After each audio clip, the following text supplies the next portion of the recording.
প্রথম প্রশ্ন, বাথরুমে অজু করা জায়েজ কিনা, করলে কি সেখানে বসে অজুর দোয়া পড়া যাবে? দ্বিতীয় প্রশ্ন, স্বপ্নে দান করতে দেখলে কি হয়, বিস্তারিত ব্যাখ্যা জানতে চাই। তৃতীয় প্রশ্ন, মেয়েরা ঘরে ওড়না ছাড়া থাকা কি জায়েজ? চতুর্থ প্রশ্ন, হুজুর জনিপথ ছাড়া আর কোন কোন জায়গায় সহবাস করে বীর্যপাত করা জায়েজ? পঞ্চম প্রশ্ন, শরীরের কোন অঙ্গ কাঁপলে কি হয়, অশুভ ও শুভ কখন কি ঘটবে? আসসালামু আলাইকুম রহমতুল্লাহি ওয়া বারাকাতুহু। আলহামদুলিল্লাহি রাব্বিল আলামিন ওয়াসসালাতু ওয়াসসালামু আলা সাইয়্যিদিল মুরসালিন। প্রিয় দর্শক, অত্যন্ত গুরুত্বপূর্ণ অনেক প্রশ্ন আমরা আপনাদের কাছ থেকে পেয়েছি আজকের এই ভিডিওতে। তার মধ্য থেকে উল্লেখিত নির্বাচিত গুরুত্বপূর্ণ 5টি প্রশ্নের জবাব নিয়ে বিস্তারিত আলোচনা করবে ইনশাআল্লাহ। সুতরাং মনোযোগ সহকারে ভিডিওটি শেষ পর্যন্ত দেখুন। আর আপনার কোনো প্রশ্ন থাকলে অবশ্যই কমেন্টে লিখে যাবেন, আমরা পরবর্তী ভিডিওতে জবাব দেওয়ার চেষ্টা করবো ইনশাআল্লাহ। তো প্রিয় দর্শক, আমরা সরাসরি প্রশ্নের জবাবে চলে যাই। একটি প্রশ্ন ছিল, শরীরের কোন অঙ্গ কাঁপলে কি হয়, অশুভ ও শুভ কখন কি ঘটবে? দেখুন, শরীরের বিভিন্ন অঙ্গ অনেক সময় কেঁপে থাকে, কখনো চোখ কাঁপে, কখনো হাত কাঁপে, কখনো বিভিন্ন অঙ্গ কেঁপে থাকে। আর এই অঙ্গ কোন অঙ্গ বা কোন জায়গা কাঁপলে এর কি ব্যাখ্যা আছে এবং কোন অঙ্গ কাঁপলে কি শুভ অথবা অশুভ ঘটবে, এ সম্পর্কে আমাদের সমাজে অনেক কথা প্রচলিত আছে। যেমন বাম চোখ কাঁপলে বিপদ আসে, ডান চোখ কাঁপলে টাকা আসে, তেমনি ভাবে ডান গাল কাঁপলে অতিথি আসে, মেহমান আসে, বাম গাল কাঁপলে দুঃখ কষ্ট আসে। বিভিন্ন ধরনের কথা আমাদের সমাজে প্রচলিত আছে। আবার যদি কারো পিঠ কাঁপে তাহলে সন্তান হবে, এই ধরনের কথা প্রচলিত আছে। তবে এই কথাগুলো ভিত্তিহীন এবং বানোয়াট কথা। ইসলাম এই সমস্ত কথা সমর্থন করে না এবং কোরআন হাদিসে এমন কোনো কথার ভিত্তি নেই। আর এটি যেমন ইসলামে অসমর্থিত, তেমনি ভাবে এটি বিজ্ঞানেও অসমর্থিত। কেননা কোনো অঙ্গ কাঁপার সাথে এটার কোনো সম্পর্ক নেই যে আপনার কোনো শুভ অশুভ ভালো খারাপ কিছু ঘটার কোনো সম্পর্ক নেই। সুতরাং এটা অলীক এবং এটা বানোয়াট বিষয় ছাড়া অন্য কিছু নয়। বরং শরীরের বিভিন্ন অঙ্গ কাঁপলে শারীরিক বিভিন্ন ক্ষতির অথবা বিভিন্ন রোগের কারণ হতে পারে, অথবা বিভিন্ন রোগের আলামত হতে পারে। যদি বেশি আপনার কখনো যদি একটু কেঁপে ওঠে, সেটা বড় কোনো সমস্যার বিষয় নয়। তবে যদি বারবার কাঁপতে থাকে তাহলে এটি আপনার জন্য শারীরিক কোনো বিষয়ের সতর্কবার্তা হতে পারে। সুতরাং আপনি ডাক্তারের শরণাপন্ন হতে পারেন। তবে শুভ অশুভ খারাপ বিপদ এগুলোর কোনো আলামত এই সমস্ত বিষয় নয়। তো আমরা পরবর্তী প্রশ্নের জবাবে চলে যাই। প্রশ্ন ছিল, হুজুর জনিপথ ছাড়া আর কোন কোন জায়গায় মিলন করে বীর্যপাত করা জায়েজ? দেখুন, আল্লাহ সুবহানাহু ওয়া তাআলা স্পষ্টভাবে বলেছেন, নিসাউকুম হারসুল লাকুম ফাতু হারসাকুম আন্না শি'তুম। অর্থাৎ তোমাদের স্ত্রীরা তোমাদের জন্য ক্ষেত স্বরূপ, সুতরাং তোমরা তোমাদের ক্ষেতে তথা স্ত্রীর কাছে যেদিক থেকে ইচ্ছা সেদিক থেকে আসো, কিন্তু আসবে তোমাদের ক্ষেতের জায়গায়। আর নারীদের ক্ষেতের জায়গা তথা ফসল উৎপন্ন হওয়ার জায়গার সাথে এখানে তুলনা করা হয়েছে। তো সেটা হলো স্ত্রীর গর্ভ বা স্ত্রীর যোনিপথে সহবাসের কথা বোঝানো হয়েছে। তো এই বিষয়টি যেহেতু আল্লাহ সুবহানাহু ওয়া তাআলা নির্ধারণ করে দিয়েছেন, সুতরাং এটি সহি এবং এটি বাস্তব এবং স্বাভাবিক পথ, স্বাভাবিক মিলনের স্বাভাবিক রাস্তা এটাই, যে স্বামী স্ত্রী একে অপরের যোনিপথ, স্ত্রীর যোনিপথে সহবাস হবে, এটাই স্বাভাবিক বিষয়। অস্বাভাবিক বিষয় বিভিন্ন জনে বিভিন্ন কাজ করে থাকে, এমনকি অনেকে পিছনের রাস্তা ব্যবহার করে। এটা সম্পূর্ণরূপে হারাম। আল্লাহ সুবহানাহু ওয়া তাআলা স্পষ্ট নিষেধ করেছেন এবং শাস্তিযোগ্য মারাত্মক অন্যায়, কবিরা গুনাহ। সুতরাং এই কাজ থেকে বিরত থাকতে হবে। এছাড়াও স্ত্রীর যখন হায়েজ হয়, মাসিকের সময় স্বামী স্ত্রী মিলন করাও বৈধ নয়। ওই সময় স্বামীর যোনিপথেও সহবাস করা জায়েজ নেই।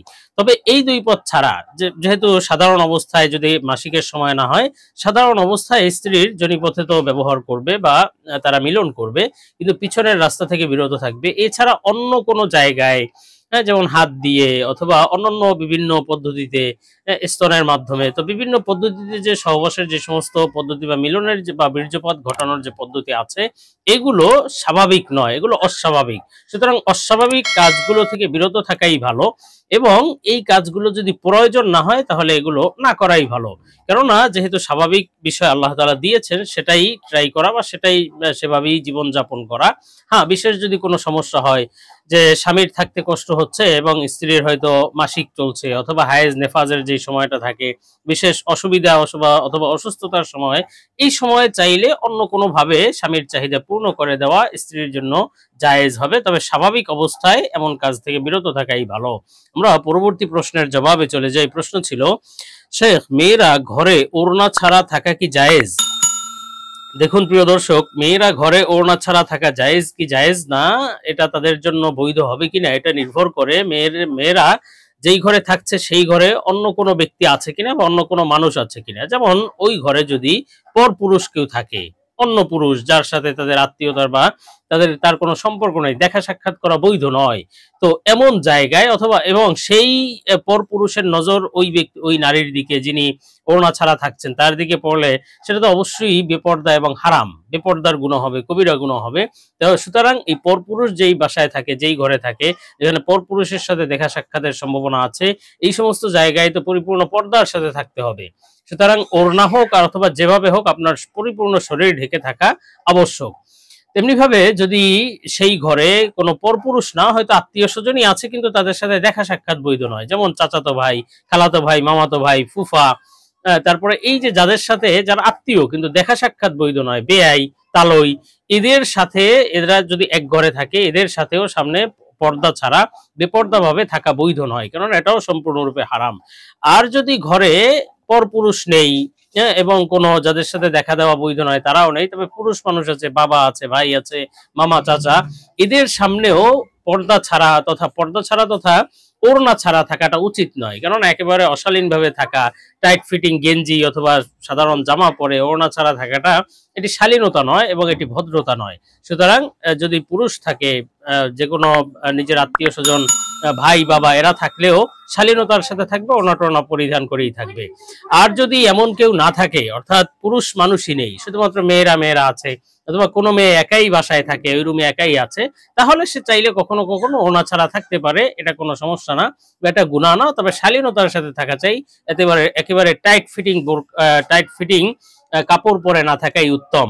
তো আমরা পরবর্তী প্রশ্নের জবাবে চলে যাই। প্রশ্ন ছিল, স্বপ্নে দান করতে দেখলে কি হয়, বিস্তারিত ব্যাখ্যা দয়া করে জানাবেন।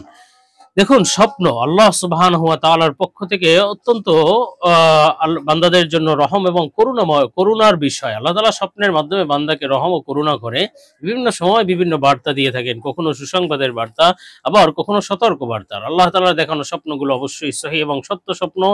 আর তন্মধ্য থেকে একটি গুরুত্বপূর্ণ স্বপ্ন হলো স্বপ্নে দান করতে দেখা, দান সদকা করতে দেখা, কাউকে কিছু কিছু দিতে দেখা।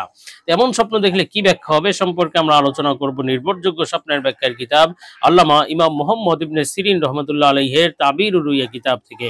তো হযরত মুহাম্মদ ইবনে সিরিন রহমাতুল্লাহ আলাইহি বলেছেন, স্বপ্নে যদি কোনো ব্যক্তি কোনো আলেমকে দান করতে দেখে, কোনো আলেমকে হাদিয়ে দিচ্ছে, কিছু দিচ্ছে, দান করছে, সদকা দিচ্ছে, এমন স্বপ্ন দেখলে তাহলে বুঝতে হবে যে ওই আলেমের মাধ্যমে ওই ব্যক্তি এবং তার পরিবার, ওই এলাকা, ওই সমাজ উপকৃত হবে, ওই আলেমের ইলম দ্বারা সবাই উপকৃত হতে পারবে ইনশাআল্লাহ তাআলা। আর স্বপ্নে যদি কোনো ক্ষমতাধর ব্যক্তিকে, প্রধানমন্ত্রী, প্রেসিডেন্ট, এমপি, মন্ত্রী, চেয়ারম্যান, মেম্বার, এই ধরনের ক্ষমতাবান ব্যক্তিদেরকে যদি কেউ কিছু দান করতে দেখে, কেউ কিছু দিতে দেখে, তাহলে বুঝতে হবে যে স্বপ্নটি দেখেছে সে অনেক মুনাফা লাভ করবে। আল্লাহ তাআলা তাকে ব্যবসায় বা চাকরিতে কল্যাণ দান করবেন, মুনাফা দান করবেন, তাকে লাভবান করে দেবেন ইনশাআল্লাহ। আর স্বপ্নে যদি কোনো ব্যক্তি ভিক্ষুককে দান করতে দেখে, যারা প্রফেশনাল চেয়ে চেয়ে মানুষের কাছ থেকে টাকা পয়সা উঠায়, এমন ভিক্ষুককে দান সদকা করতে দেখলে তাহলে বুঝতে হবে যে এই ব্যক্তির শিষ্য তথা এই ব্যক্তির অনুগত অনেক লোকজন থাকবে, হয়তো সে ক্ষমতা অর্জন করবে, নেতৃত্ব লাভ করবে এবং তার শিষ্য অথবা অনুগতদের মাধ্যমে সে উপকৃত হতে পারবে এবং তাদের সাথেও সে ভালো ভালো কাজ করবে ইনশাআল্লাহ। আর স্বপ্নে যদি কোনো ব্যক্তি দেখে যে সাধারণ অবস্থায় দান সদকা করতে দেখলে, কোনো কিছু দিতে দেখলে, এই স্বপ্নের বেশ কিছু ব্যাখ্যা আছে। একটি হলো আল্লাহ তাআলা তাকে ঋণ মুক্তির ব্যবস্থা করে দেবেন ইনশাআল্লাহ, শীঘ্রই ঋণ থেকে মুক্তি লাভ করবে। এবং সে যদি গ্রেফতার অবস্থায় কিছু দান করতে দেখে, বুঝতে হবে শীঘ্রই সে কয়েদি থেকে মুক্তি লাভ করবে, আল্লাহ তাআলা তাকে জামিন দান করবেন। আর যদি কোনো নাস্তিক, কাফের অথবা কোনো ফাসেক, কোনো খারাপ ব্যক্তি যদি দান সদকা করতে দেখে, বুঝতে হবে সে ইসলামের তৌফিক লাভ হবে, ইসলামের নিয়ামত আল্লাহ তাআলা তাকে দান করবেন, সে দ্বীন ইসলাম গ্রহণ করবে ইনশাআল্লাহ। তেমনি ভাবে সাধারণ অবস্থায় দান সদকা করতে দেখলে এর একটি ব্যাখ্যা হলো সে ইহকালীন এবং পরকালীন কল্যাণ লাভ করবে, আল্লাহ তাআলা তাকে কল্যাণময় জীবন দান করবেন ইনশাআল্লাহ। আমরা পরবর্তী প্রশ্নের জবাবে চলে যাই। প্রশ্ন ছিল, বাথরুমে ওযু করা যাবে কিনা, করলে কি সেখানে বসে ওযুর দোয়া পড়া যাবে? দেখুন, বাথরুমে ওযু করা জায়েজ কিনা অথবা করলে সেখানে দোয়া পড়া যাবে কিনা, এটা নির্ভর করে বাথরুমটা কি ধরনের। অনেক বাথরুম আছে যে এই সমস্ত বাথরুম এবং গোসলখানা একসাথে থাকে, অর্থাৎ ওয়াশরুমটা এবং আপনার ওই যে গোসলখানা বাথরুম একই সাথে থাকে। তো সেক্ষেত্রে আবার বাথরুমটা আলাদা একটু পার্টিশন দেওয়া থাকে এবং গোসলখানাটা ভিন্ন থাকে। এমন যদি হয় তাহলে আপনি গোসলখানার অংশে অজুও করতে পারবেন এবং সেখানে আপনি অজুর দোয়া বিসমিল্লাহ এগুলোও পড়তে পারবেন, সমস্যা নাই। তেমনি ভাবে ঢাকার অনেক বাসায় ফ্ল্যাট বাসায় যেই পদ্ধতিটা অথবা অনেক শহরের ফ্ল্যাট বাসাগুলোতে যেই পদ্ধতি আছে যে বাথরুমের অংশটা কিছুটা উঁচু থাকে, গোসলখানার অংশটা কিছুটা নিচু থাকে। তো এমন যদি হয় এই সমস্ত বাথরুমের জন্য উচিত কোনো পলি অথবা কাপড় চোপড় দিয়ে বাথরুমের অংশটাকে একটু আলাদা সেপারেট করে নিবে। এরপরে সেই গোসলখানার অংশে সে চাইলে অজু করতে পারে, অজুর দোয়া ইত্যাদি সব পড়তে পারবে। আর যদি এমন হয় যে বাথরুম শুধুমাত্র বাথরুমই, সেখানে কোনো গোসলখানাই নেই, এমন যদি বিষয়টা হয় তাহলে আপনি সেখানে অজু করা উচিত নয়। অজু করলে অজু তো হয়ে যাবে, কোনো সমস্যা নেই, অজু হয়ে যাবে। তবে উত্তম হলো অজুর জায়গায় অজু করা, বাথরুমে যেখানে মূলত আপনার টয়লেট করার জন্য সাধারণত মানুষ গিয়ে থাকে অথবা সেটা শুধুমাত্র সেই বাথরুমের কাজের জন্যই ব্যবহার, সেখানে অজু না করাই ভালো। আর যদি কেউ করে অজু হয়ে যাবে তবে সেখানে দোয়া কালাম পড়া যাবে না।